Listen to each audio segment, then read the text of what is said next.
Welcome to It's Your Space. I'm Mary Cox, Seattle-based, New York-bred interior designer who firmly believes that subconsciously, design choices psychologically and physically influence how you feel in a space.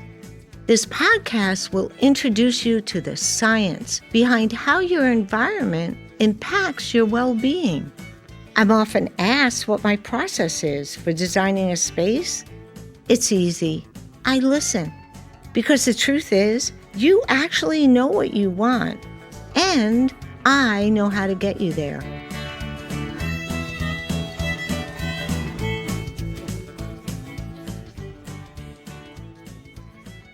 On a recent trip to New York, our flight was delayed, and we arrived in Westchester quite late. We were tired, hungry, but found a bar and grill open. You know how in New York you can always find places open in the middle of the night? But from the minute we sat down, the waitress wanted to know where we were from. When we told her Seattle and shared our flight delay story, she stated, "We need to get some food in you." On the way to the kitchen, she announced to the bar, "Hey, they're from Seattle." Next thing you know, all the people at the bar want to know about us. Then the owner came out and wanted to make sure our food was good and inquired, "I heard you're from Seattle. My cousin lives there." And despite how tired we were from our 11-hour journey, we somehow felt welcomed. The next morning, I headed out to an Italian deli for an infamous New York buttered roll. And while I was waiting in line, the woman next to me was ordering a sandwich. The conversation went like this. "You want some cheese on that sandwich?" Yeah, sounds good. "What do you want? You want cheddar?" No, make it mozzarella." "Want mustard?" "No, honey, just a little mayo, a little smidgen." "How about some peppers?" Sure. "You have a great day, and sweetie, enjoy that sandwich." Oh my God, I was in heaven listening to them. Everyone was asking about each other and wanted to know something about them. When I arrived at the airport for my return trip, the TSA agent greeted me with, "Hey, darling, how you doing?" Checked my passport and said, "Everything looks good to me, honey," and ended with his hand on my shoulder and a cheerful, "Have a great trip back to Seattle, sweetheart." Now, I'm not suggesting this only happens in New York. I've met wonderful people all over the country, but on this particular trip, I was reminded how much I enjoy those unexpected interactions with complete strangers. Some people may find this pushy or intrusive, but what I've always appreciated about New Yorkers is their willingness to engage. Whether you're in a coffee shop, on the train, or walking down the street, conversations happen naturally. That's one of the reasons I was so excited to talk with our guest today, Kyle Barber, a tenured faculty member and chair of the marketing department at Bellevue College, where he is helping shape the next generation of marketing professionals. Kyle and I discovered we share New York roots, and as we talked, it struck us that those everyday moments of connection seem harder to come by today. Kyle believes there is an evaporation of critical thinking, curiosity, and human connection among today's students, not because they aren't intelligent, but because so much of their world happens through screens. He challenges his students to do something many find surprisingly uncomfortable. Make eye contact, engage in meaningful conversations, debate ideas, and learn how to truly understand another person's perspective. He believes empathy is the catalyst for innovation, and that curiosity is the foundation for growth. As I listened to him, I couldn't help but think about the spaces we create around us. At It's Your Space, we often talk about how our homes, workplaces, and communities affect our health and well-being. But perhaps one of the most important questions is this: do your spaces invite connection? Do they encourage conversation, curiosity, and most importantly, relationships? Or do they unintentionally isolate us from one another? The environments we create influence how we interact with the people around us. This episode is about much more than marketing.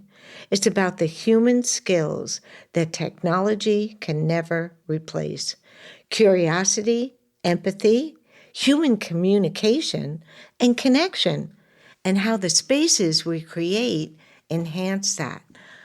Welcome, Kyle. Thank you, Mary. Excited to be here. I kind of want to be in New York after your little intro there. It's like I'm actually going back again in July. You are. I am planning to go in July as well. I think You late are? July. I hope so. That's the that's plan. cool. I'm not going to be teaching. I have the summer off, and I Yay. will definitely be going to New Yay. York at some point during this trip. But love New York. So why do you think New Yorkers are so open and talkative? I think there are many reasons. I'll give you three.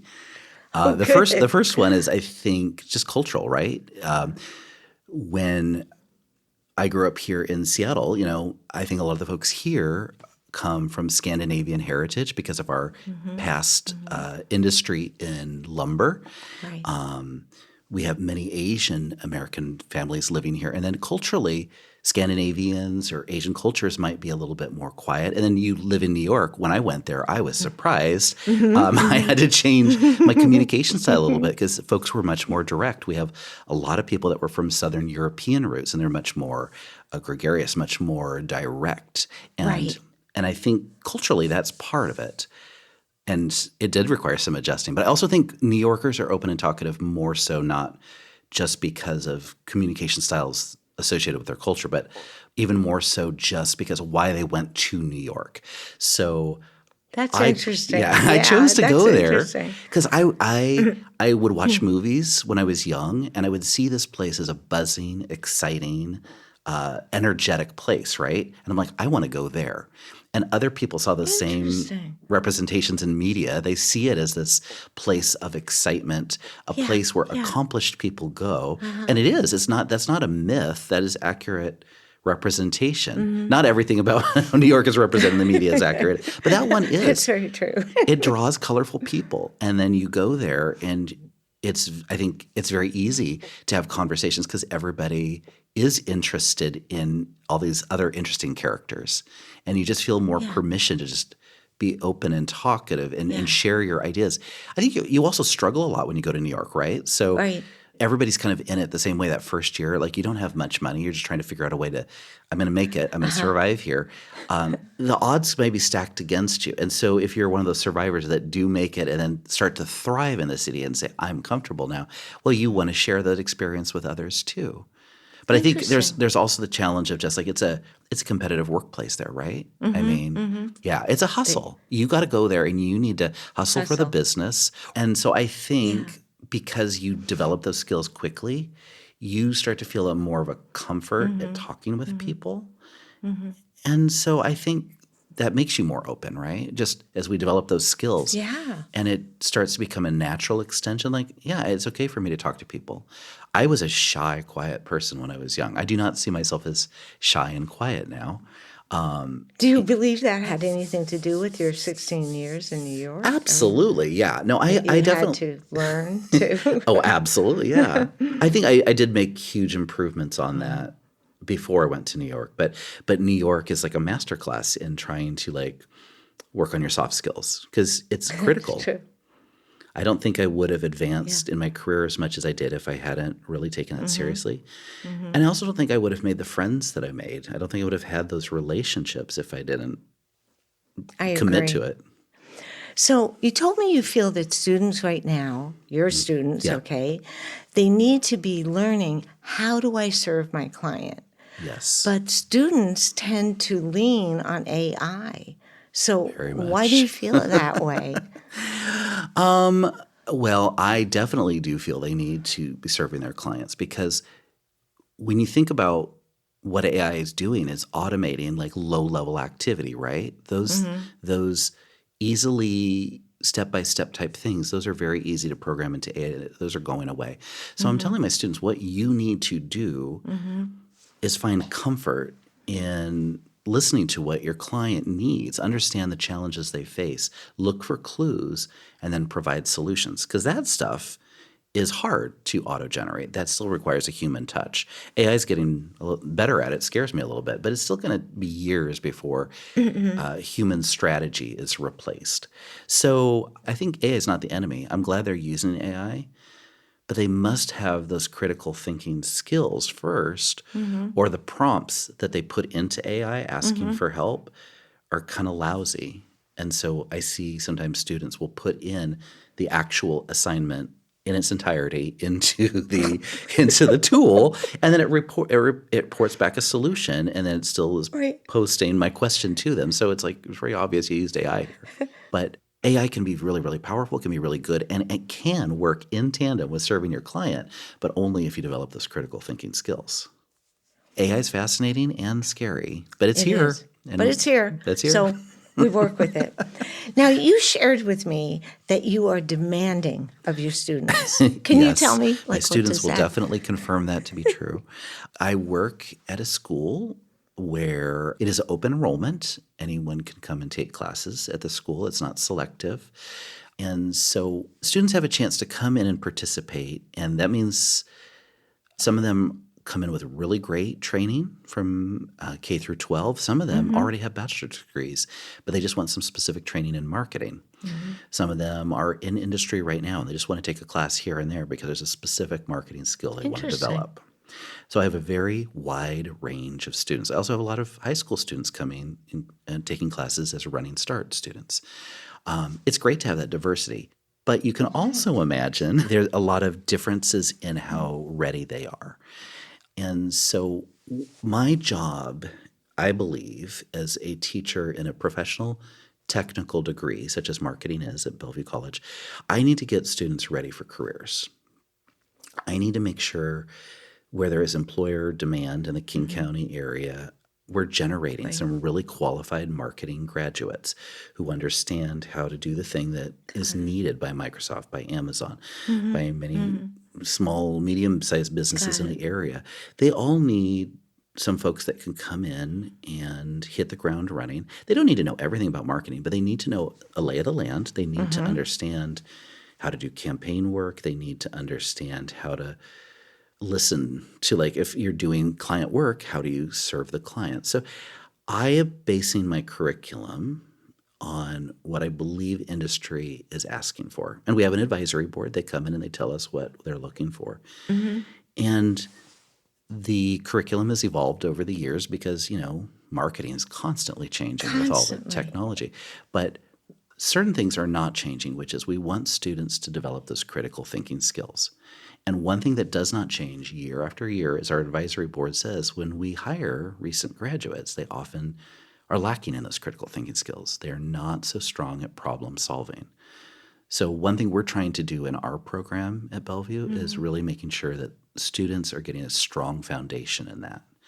If you go back to the first Bush presidency and the No Child Left Behind, all that. Yeah. So at the time, there were real challenges with a lot of public schools, and I understood that they needed to address those challenges. But what often happened is it was trying to just squeeze a one-size-fits-all approach to education, and it just became like, let's make sure the students pass a test showing competency, and it really started pushing us towards teaching in America about competency. Just know the facts and figures, and we test your ability about how well did you learn a concept. And we started moving away from applied learning, those higher level, like Bloom's taxonomy. Like, can I apply my ideas? Can I synthesize? Can I evaluate and be critical in my thinking about? Those things are super important because we need to solve problems. Employers want students who can be self-starters and can come in, hit the ground running, and say, I don't necessarily know every marketing tool. I don't know every marketing term. No, but I But do I'm know. here to assess the situation, look around, look for And clues, do. Mm-hmm. and come up with an approach about how I'm going to take a stab at solving that. That's what they're really looking for. And so our program is very much focused on that. I think some students very much appreciate it and say, this is hard, but I recognize why employers would want this. I think there are many students that feel very frustrated. It's like, why are you making this so hard? We don't need to. I just need to get my degree. I'm not going to please No. everybody, but one of the things we did a review of our program and just showing it, what does our department do and how are we successful? And we found that 95% of our graduates found a job within 3 months. Really? That's a very, very high placement rate for a community college bachelor program.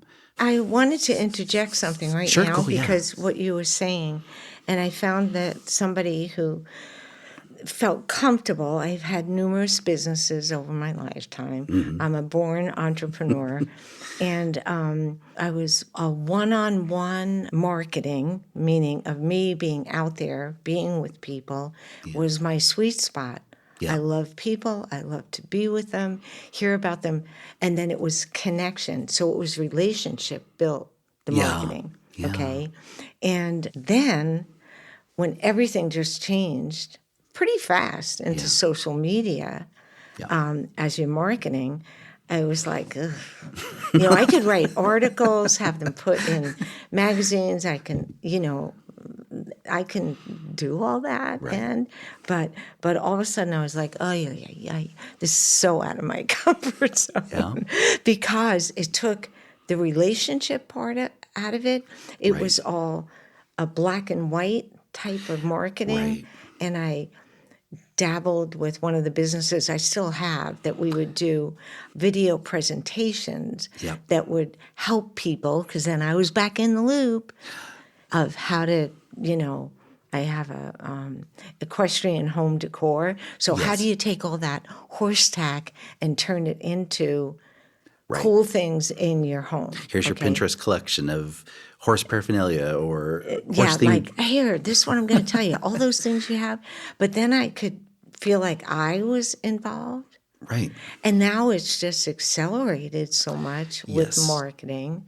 And an important component you said was listening to people. Yeah. So a lot of that is not in the equation. So I find it very fascinating because I'm like, okay, I'm marketing, but it's going out, but there's not really that relationship building without what we're doing right now. I think it's interesting how you were talking about when it first came out, you felt this frustration because all of a sudden it feels like everything's changing. And when you think about when digital marketing really started to kind of explode with, in the 90s, and people are starting to dabble with it and say, maybe my business could have a website. Maybe I can be on there and play with this. When that first happened, it was everything about the internet was very, here's the facts, here's our product, here's what we offer.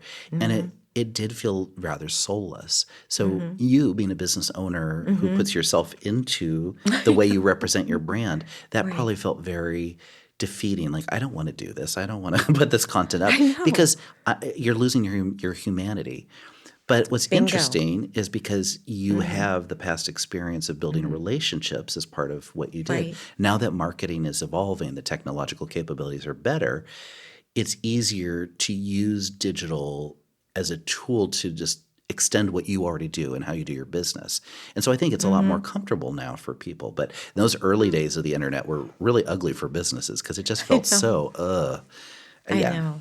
And it's funny because even though I have support and help with that, I always go back and then I have to, not through an AI program, but I'm like, that's not me. Yeah. And I will change around everything, the writing, the vibe of it, because if it goes back to it, my whole thing is about relationship. It's essential. Listening to you and whoever is in my world this is what we need to be doing. Right. Because we have the opportunity, you do, and I do in another way, is to change people's lives, to make them happier, to make them healthier.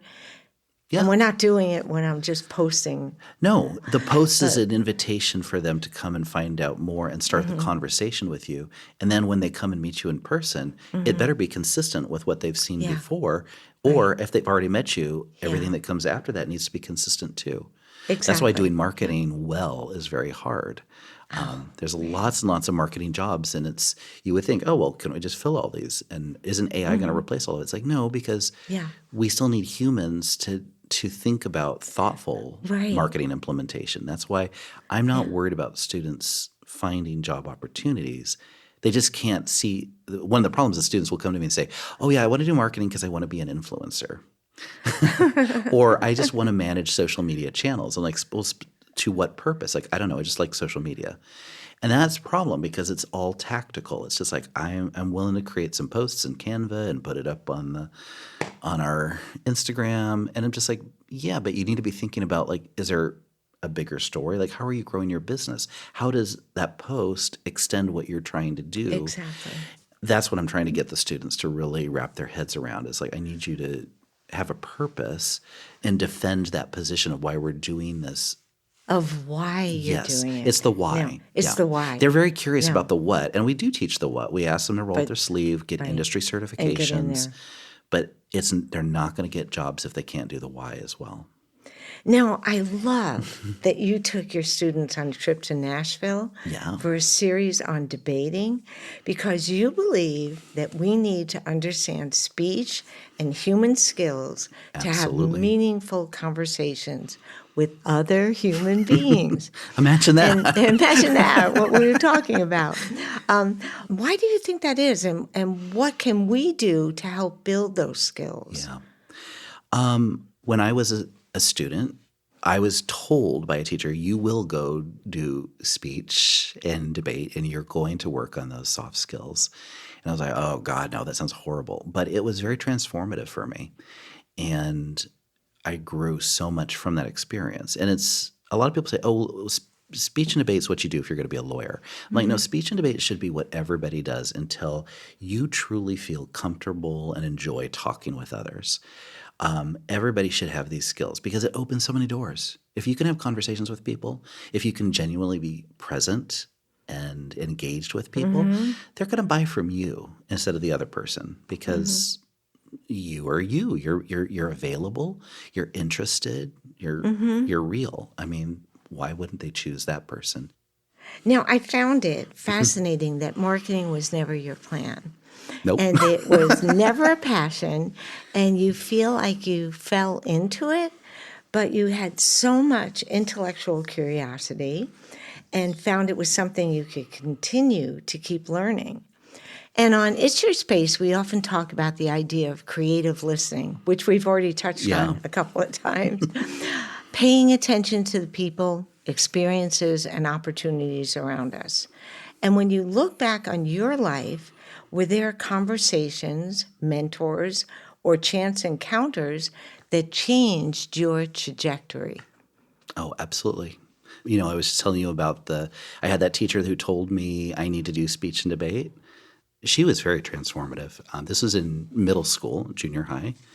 And I was in a humanities class where they combined English, but the writing and the reading and the social studies all into three classes. Oh. And you would be with the same teacher and the same students for 2 years during the whole time you're in junior high. And wow. It was a really great experience because you get to know everybody really quickly. And the teacher knows good and the bad about you. She's very encouraging. Her name was Carlene Johnson. She's a very just really special person. She understood that she didn't need to just teach us. She needed to really develop her self-esteem. And she also needed to teach us about accountability. You're in junior high, you're kind of like, I don't want to do my homework. I was a frustrating student, I'm sure, because I would resist it. I knew I was smart, and I could kind of get away in other classes with doing bare minimum work. but not with Mrs. Johnson. She No, would not with her. It's kind of funny thinking back on this stuff because you're just like, ugh. It's like it was scary at the time. But oh my God, it made such a huge difference in my life and understanding it was kind of the onus was on me to do that work and be responsible. That really made a huge difference. That was the game changer. It was a huge game changer that the accountability part. Well, you can make whatever choice you want, really. Right. And she also really emphasized the idea that besides just doing the work, I can take creative leaps and go in different – I still needed to do the bare minimum. There's like here's what the assignment is, but you can think creatively about it to do other things. That was very liberating to say I don't have to do it the way that everybody else does it. And it was just a time in my life when I was very antisocial and very like, I no one understands me. I think a lot of people go through that in junior high, but I was an extreme case of it. And this teacher still saw me for who I was and didn't try to change who I was. She would try to meet me where I was, but also try to get me to see things from a different angle. And that is such a gift, right? To have such a small class where the teacher can really see the students, understand who they are. And having them for 2 years for like 3 hours each day. Right. It's just really amazing how that environment changed my education. But I do think the crossover of what you're talking about, in the design field and marketing, I took a lot of psychology in college, but I was on that. What should I do? Right. Yeah. Okay. What color's your parachute? Yeah, exactly. And one of the things that you just said is that if you look at it, same in the whole human experience, half of it to me is being a good psychologist. Yes. Other half is being a really good designer, like having the ability to be able to see things differently, being a great listener. Yes. Empathy, compassion, but really what it's about is the psychology. And then having the tools over here. Your tools are all about helping to take, market, brand. They still have a thing. They go, we don't know what to do. Right. So it's the problem-solving part that says, absolutely. Okay, my skill set is I'm well-versed in resources. I'm well-versed in how to do this. But I have to have that 50% of the psychology to go, what are they really feeling about this? And this is why we need diverse learning so much, that students need to be taking classes like psychology, sociology, anthropology. And they're seeing the connections between – a lot of my students say, why do I have to take a sociology class? And why do I take a psychology? Because you need to understand, why do people do what they do? Yeah. And it's so important to understand that context, because that's going to be the kernel for you to come up with a strategic idea. Like people, that resonates with you. Right. Yeah. There's so much learning that's already out there, and build upon it. Yeah. Look at what we know about what people do and like, and let that be your starting point. I agree. Yeah. I agree. Now, you recommended the book to me that was called The Tipping Point by Malcolm Gladwell. And the idea of connectors that he talks about really stuck with me, because I've been called a connector my whole life. Mm-hmm. And I think you very much are, Mary. I am. I love doing that. But being curious about people and building relationships, because I'm a connector, has always opened doors I never expected and exposed me to experiences I wouldn't have had otherwise. Right. So how important do you think being a connector, or any of the other tipping point models that Malcolm came up with, is in the fields of marketing, branding, design, and where understanding people is at the heart of the work? It's so important. So first of all, if people haven't read that book, they should. It's Malcolm Gladwell is great. He's such a smart. It was great. Such a smart guy, but it's absolutely accessible. It moves fast. You can read that and just I did it really fast. Yeah, it's just really simple concepts. That makes sense. Mm-hmm. It's stuff we may intuitively know, but all of a sudden it's putting words around things, and you can say, oh, I get it. I see why some people are like this and like they're that, and the choices and like why things happen. And this is, the whole idea of that tipping point was just fascinating. But back to the question about why is being a connector so important in the study of marketing? Well, I believe you have to network. Networking is essential. Networking is not only how we find the job in the first place. Networking is also like, maybe I've already found you. You're going to be my client, but I'm still every day getting to know you. Not just what do you need for this job, but I want to know a little bit about what makes Mary tick, what matters to her.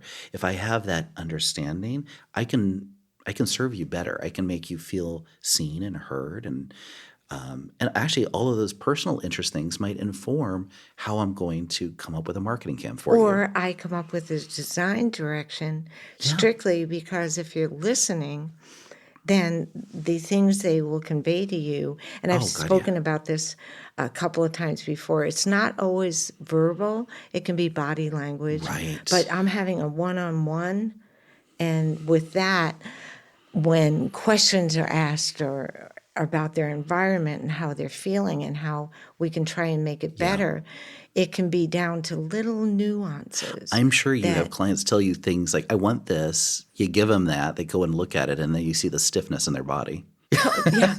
Yeah, exactly. And then usually if you've been doing it a while and you keep remembering who it's about, it's about them. It's not about me. That's right. I'm going to be long gone, and I want them to still, which I am very blessed and grateful that I still have clients that continue to, reinforce or call me out of nowhere and say, Mary, we still sit down and go, we love everything about this space. Thank you so much, which is lovely to get that. You've changed their life. You didn't just give them a service, Yeah. but you created a space that they can live in or work in that makes them comfortable. It's like Happier. you think about all the time we spend in places. If you don't like your workplace, you don't like your home, wow, think about how that impacts their health. Yes, everything. It's going to impact everything they do in their life because there's Everything. this little negativity or this great positive that gives them energy so they can go out and seize the world. And be who they're put on the earth to be, right? You're not only making their lives better, but then they go and network on your behalf because they're truly grateful about the way that you made a real difference in their life. And made them feel. Yeah. It's the same thing with marketing. I'm like, I would doing campaigns for corporations. I'm not changing the world when I'm selling granola bars, when I'm selling hotel rooms. It doesn't change the world. But still, doing that work, if I'm engaging with the client in a meaningful way and I'm really helping them do their best work, there's a sense of accomplishment and a sense of like, I've created a little community with them and I'm hearing what they need and I'm doing what they say. And so I believe everyone has to network, but not everyone has to be a connector. And I think that's an interesting thing. In the Malcolm Gladwell book, he's talking about how connectors are a very limited group of people, very small, few people. That. I felt very special. You are special, Mary. I believe this. I was just like, well, there you go. And I think, and we talked about this before, I think a lot of people who read the book, he talks about you can be a connector who's bringing people together. You can be the maven, the person who has really depth of information, or you can be the salesman who tends to be very persuasive and helps people see what it is. It doesn't mean you have to actually sell an item, but you're selling ideas, you're getting people to buy into a vision. And so we both talked about how we read this and we both like, oh, I'm all three of those. Yeah. And it's just like, and I think you can be. I think to be successful in business, we do kind of lean into all of these. I do think that I tend to be more of the salesman in hindsight because I really do like persuading people to action. I think it's important that I'm not just making the connection, but I'm really like, I want the conversion. I want, by the end of it, people to feel like I see what Kyle was trying to accomplish. I want to do that. I want to get on board. And I think that's probably why I didn't just stick with teaching for 1 or 2 years, but I've made a career of it now, is because I still like convincing people to come around and see a different way of thinking. And I think that's very much in need right now, where a lot of students don't come in to learn. They're coming in like, I need that degree. I'm like, no, you really need to learn. You need to be to be present and open to these ideas so you can go to that job and really deliver in a meaningful way. This brings us right to a great question. Do you think that students are struggling with connection because of all their screen time or because the environments they're in no longer require them to practice it? And when I'm designing a space, whether commercial or residential, I keep in the forefront how the inhabitants will be interacting with each other in that space. Okay. So I'm curious, how are the classrooms you teach in, how are they set up? Well, you'll be disappointed. They're set up like just as you expect. In most classrooms, it's just seats, individual seats facing forward. We also have tables so they could sit side by side in tables that run. But they're basically sitting in rows. We're not really utilizing in most of the classes I teach in. Why? I'm curious of Oh, yeah, it's a why, good question. why wouldn't it Not be tables kind of facing like each other? a dining room table or something like Right. that are forced to interact Yep. and create more inviting spaces that promote conversation, It would promote eye contact? Because it, now it you're should not be sitting next to me, you're because the students like, will not care for it too much. but isn't that, even though they wouldn't care for it, like Yeah. you originally, full circle, said your teacher wanted you to do a debating thing. You said, Yeah. I don't care for this. No, that's not my Right. thing. I think our students now have more agency to do what they want to do. They will sit in groups, but if I ask them to move the table and form that space, that creates a lot of discomfort and unpleasantness. But if I just tell them, I want you to get into your groups for the next 20 minutes and work on your groups. So what will happen is then I'll walk around and go visit the groups. And in the past, now this is just generalities, but if I were having a group of Gen X students or millennial students, they would pick up their chairs, they would move it around, and so they would turn and face each other. Okay. With my Gen Z students, what they will do is they'll angle their bodies slightly. They might halfway turn around. So they're beginning to show some movement to be opening to the rest of the group. But there's also not a commitment to moving to that space. They keep a little bit of a distance and they don't hold eye contact directly that much because for a lot of them, some of them are great with eye contact, but the vast majority are not. And so if they adopt this kind of contorted, like Right. slouching, not quite turning to you, not quite looking at you, they can look off in space. They can, when they need to create like a timeout and not be engaged, they have that. And I think that is very much a reflection of all their screen time. And I could try to get them to confront their discomfort, but you know what I really want to do right now is I want to teach them marketing. So if I get them to cooperate and do some group work in that, like let them do that. But we were talking earlier about how I took the students on these trips for speech and debate and for Right, our national right. champion DECA team. These are amazing opportunities where students are traveling with the teacher, and then all of a sudden these relationships change and they're very different. When the student is out with you in the world outside the classroom, suddenly they're interested in your perspective. They're interested in, but why is this and why is that? Because now they're not just learning, but they're actually engaging with the world, often in places that are very different than where they've lived at home, situations that are very different. And that uncertainty leads to questions. And all of a sudden now there's a different approach to how maybe the teacher has something to share with me. And I think it opens up the door to students considering, why does the teacher teach the way they do? What is their end goal? Are they really just here to drive me nuts? Or maybe there's some method behind the madness. Maybe Kyle does actually want me to learn something, or he wants me to challenge something that I'm uncomfortable with. And there may be a reason for that could be beneficial. So I find that so helpful. I think having those teams where super helpful for me growing my program and getting more students to discover marketing as a major because we offer these activities.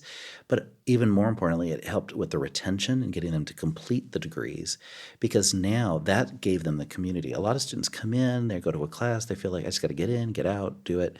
But when they're on a team like that now, when they come to the class, those students start to move closer to the front of the room. They're raising their hand a lot more because now they have a sense of like, I understand what Kyle's intentions are, and this is a safe learning space, and I'm supported.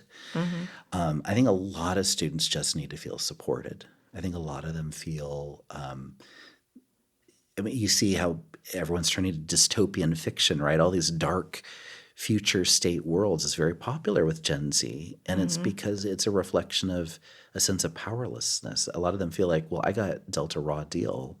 Like the world was handed off to me in a bad way. And so I think many of them are frustrated. So they assume that a teacher or another person in power may not really want to help them and may not consider their viewpoint. No, but they would be thinking more, they will take away more of their power. Yeah. Do you know what I mean? And getting to know you on a personal level, then all of a sudden they're like, oh, well, maybe it goes back to the same thing we were talking about, whether it's in your space, it's trusting. Right. The trust has to be there to say, my whole motive here is to help you. Right. Yeah. So that you're going to... And if you're a good teacher, that's how you should be operating. It should, right. You're not doing it just for the summers off. You should really want You're not doing it to for help. the summers you off. should really want to help students get from point A to point B. And there are many teachers that are so giving and do so much. And I really applaud them. When I see teachers just being so selfless and giving them, I just want them to be acknowledged for the hard work they do. A lot of parents learn the hard way during COVID. It's like, it's not so easy to get your kids to get interested in their math assignments. And right. and but I was kind of a little disappointed that after that happened, it didn't provoke more of like, we probably should be a little more grateful, like, the teachers that are really trying to dig in and do that extra work to make sure that students are not just graduating, but they are really getting prepared for what's next, whatever that may be. And it's so true. Both my parents were teachers. Oh, yeah. So I had that. And actually, my That's a son's gift. girlfriend is a teacher. And last week in Oregon, she won Teacher of the Year. Oh, congratulations to her. Yes. That's a great achievement. Like, what? Annie Noble. And she wound up where someone had written in and said that Annie had taught 3 different kids out of one family and how dramatically she changed each one of their lives, and whatever the parents wrote in about sealed it, That's wonderful. And she is that anyway. But good job, Annie. That's great. Good job, Annie. That was a shout out to Annie. But anyway, well, Kyle, we are so appreciative of your time and also welcome. of the energy you put into teaching your students about empathy and connection. You are helping benefit the next generation. Thank you for all you do and for what you have taught us today. And I hope that your next trip to New York, full circle, is filled with lots of interesting conversations and a good slice of pizza. I guarantee it will be. I both the pizza and the conversations. I'll make it happen. You'll make it happen. Because I'm a New Yorker 60 years later. I'm going to make it happen. Thank you, Mary. This is a fun conversation. Thank you so much.